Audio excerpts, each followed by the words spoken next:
Bonsoir tout le monde, bienvenue dans ma nouvelle vidéo. Et alors la leçon d'aujourd'hui c'est une leçon de conjugaison. N'oubliez pas qu'on est toujours dans l'unité didactique numéro 2, mes souvenirs de vacances, le livre de l'élève, le parcours français. Alors la leçon que je vais vous présenter aujourd'hui, ou bien que je vais vous expliquer, c'est une leçon de conjugaison, le passé composé. Alors, qu'est-ce que c'est que le passé composé? Quand on utilise le passé composé, quelle est la formule du passé composé? Alors, le passé composé, c'est un temps de passé. C'est un temps de passé.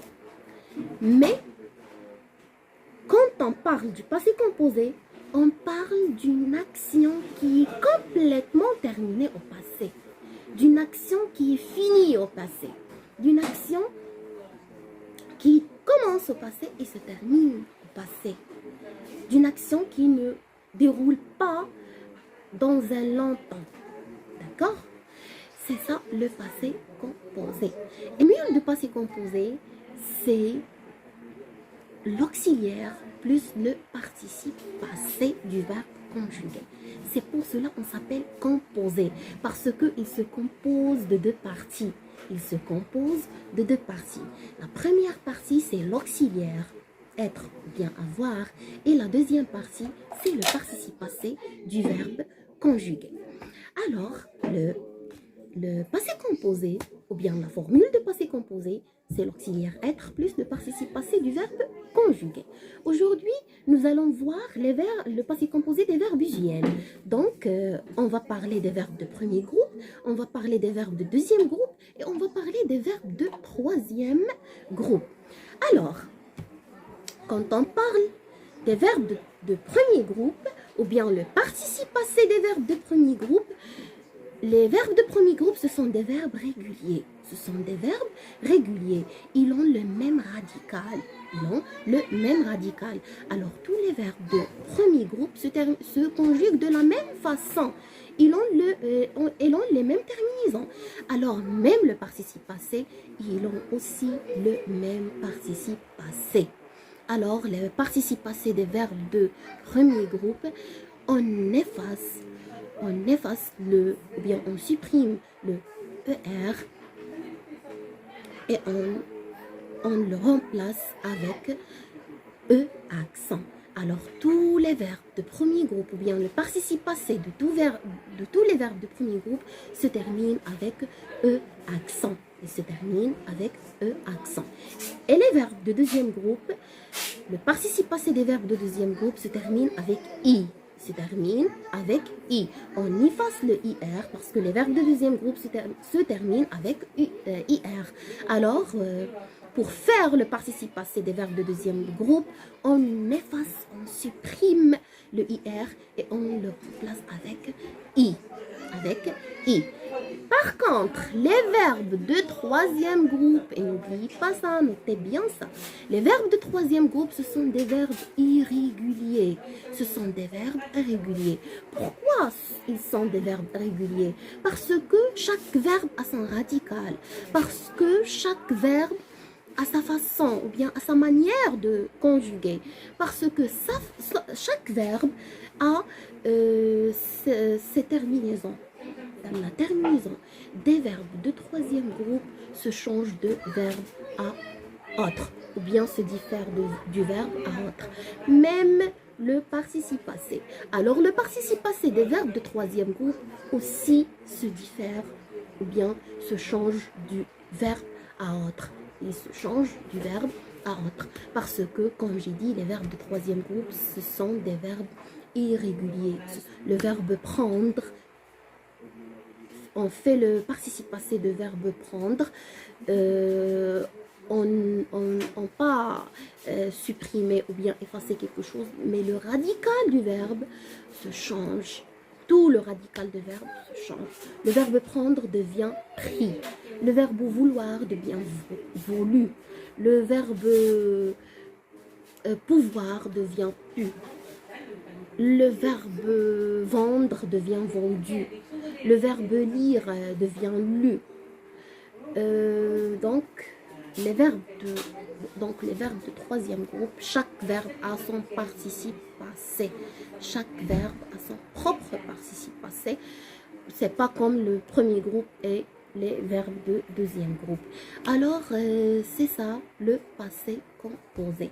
Alors, le passé composé, comme j'ai dit, le passé composé, c'est un temps de passé. Il exprime une action qui est complètement terminée au passé, qui est complètement finie au passé.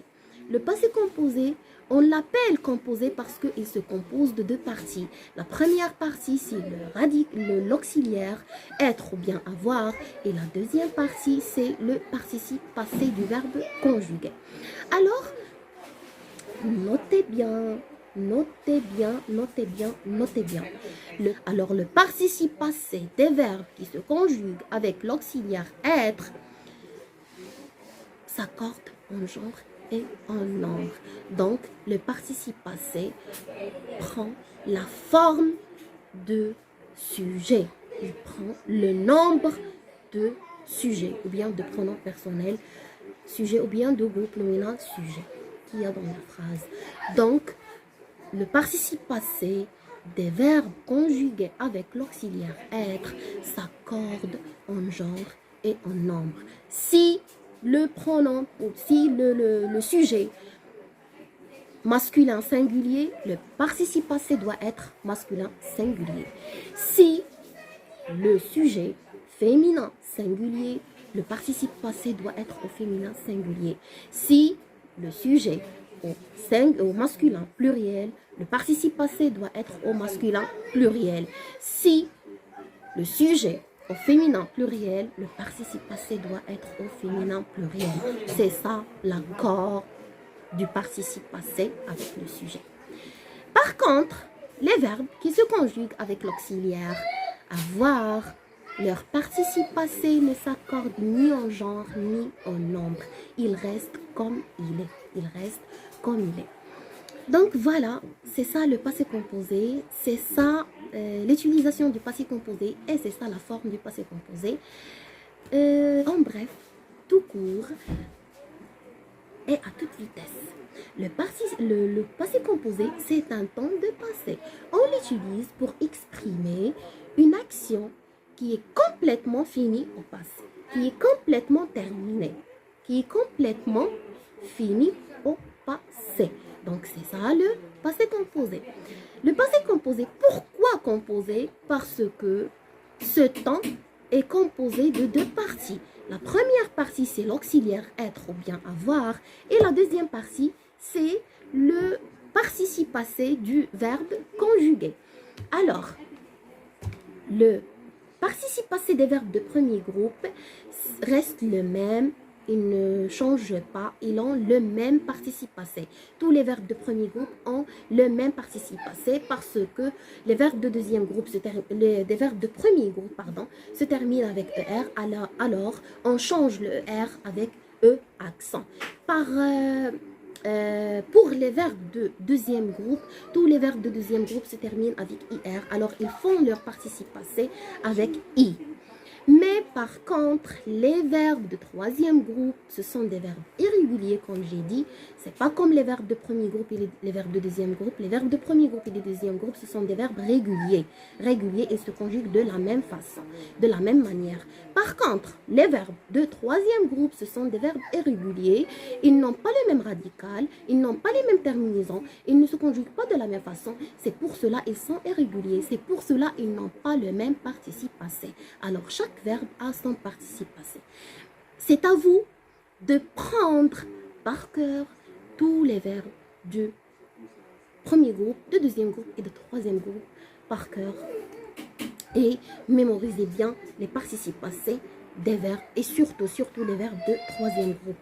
Je vais vous écrire ici, je vais vous laisser une liste des verbes bien sûr conjugués au passé composé et des listes des verbes qui se conjuguent avec l'auxiliaire être pour distinguer entre les verbes qui se conjuguent avec être et les verbes qui se conjuguent avec avoir. Comme j'ai dit, les verbes qui se conjuguent avec être s'accordent en genre et en nombre avec le sujet.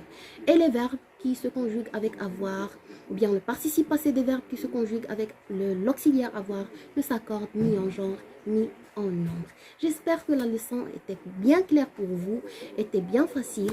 Comme j'ai dit toujours, j'essaye mon mieux d'utiliser un langage simple, j'utilise un vocabulaire très simple.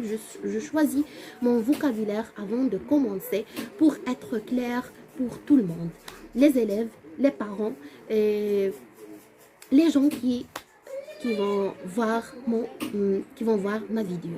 Alors, merci et au revoir. À la prochaine.